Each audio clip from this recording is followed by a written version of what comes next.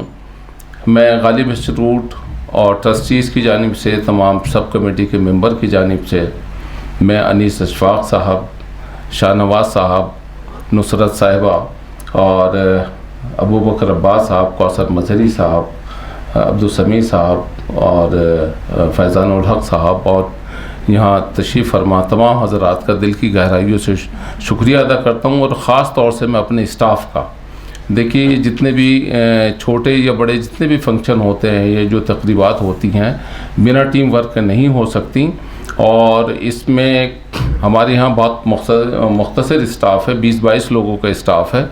اور جب یہ سیمینار منعقد ہوتا ہے یا کوئی بھی فنکشن ہوتا ہے تو اس میں سب لگ جاتے ہیں.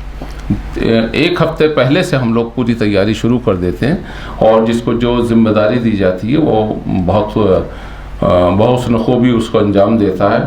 تو میرے بعد میں جو سب سے سینئر ہیں یاسمین صاحبہ یہاں پر تشریف فرما ہے. یاسمین صاحبہ، جناب عبدالتوفیق صاحب، محضر رضا صاحب، ریاض صاحب، مشتاق صاحب، محمد عمر صاحب، اشونی کمار ہمارے یہ ساؤنڈ اور لائٹ وغیرہ کا ساری چیزوں کو دیکھتے ہیں. افروز علی، سلمان حیدر، منوج سنگھ، بال کشن، سشیل کمار، انیل کمار، وجے کمار، سراج، ساجد اور دفتر کے تمام حضرات کا دلی گہرائیوں سے شکریہ ادا کرتا ہوں کہ وہ جس طرح سے اپنا تعاون دیتے ہیں کہ دن و رات لگے رہتے ہیں اس سیمینار کے انعقاد کے لیے. اور میں تمام جو یہاں ریسرچ اسکالر ہیں، اور جیسے کہ سر نے ابھی فرمایا کہ جو اسٹوڈنٹ ہیں ان میں جو ریسرچ اسکالر ہیں خواتین کے، لڑکیوں کی تعداد زیادہ ہے، تو یہ تو میں بھی محسوس کر رہا ہوں. اور بار بار ہم لوگ جو سیمینار ہوتے ہیں اس میں بھی احساس دلاتے ہیں کہ سب کو آنا چاہیے. اور میری درخواست ہے کہ جو ہیڈ آف دا ڈپارٹمنٹ ہے کہ وہ اپنے جو ان کے ساتھی ہیں ان کو اور طلباء کو ہدایت دیں کہ وہ اس طرح کے جلسوں میں اور سیمینار میں شرکت کیا کریں، وقت سے آیا کریں. یہ نہیں کہ 1 بجے 12:30 بجے پہنچنا ہے، وہ وقت سے پہلے اجلاس سے آئیں 10 بجے سے اور شام تک رہیں. اور انشاءاللہ جی دہلی یونیورسٹی کی کل جامعہ سے بہت تھے سر، جامعہ اور JNU سے بہت تھے. تو بہرحال آپ کا تعاون کے بغیر کوئی بھی سیمینار، کوئی بھی جلسہ منعقد کرنا جو ممکن نہیں ہے. تو میں تمام حضرات کا اپنی دل کی گہرائیوں سے شکر گزار ہوں، بلکہ احسان مند ہوں کہ آپ تشریف لائے اور اس جلسے کو، اس سیمینار کو کامیاب بنایا. بہت شکریہ.